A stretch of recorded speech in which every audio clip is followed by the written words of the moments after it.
এখন হচ্ছে সকাল 9টা। টোপ ফেলে বসে আছি।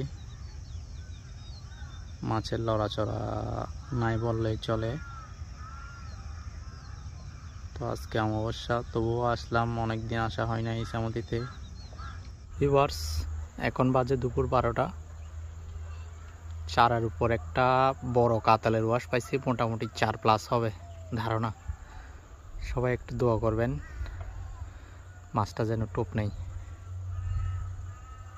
উপর আল্লাহর কৃপা হলে মাছটা আশা করি টোপ নেওয়ার সম্ভাবনা আছে। ছাতু খেলছি 2টা, তো দেখা যাক।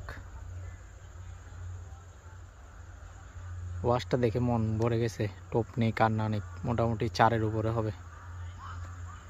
তো দেখা যাক, আশায় আছি, একটু দোয়া করবেন সবাই, আপনাদের যেন ভালো কিছু দেখাইতে পারি।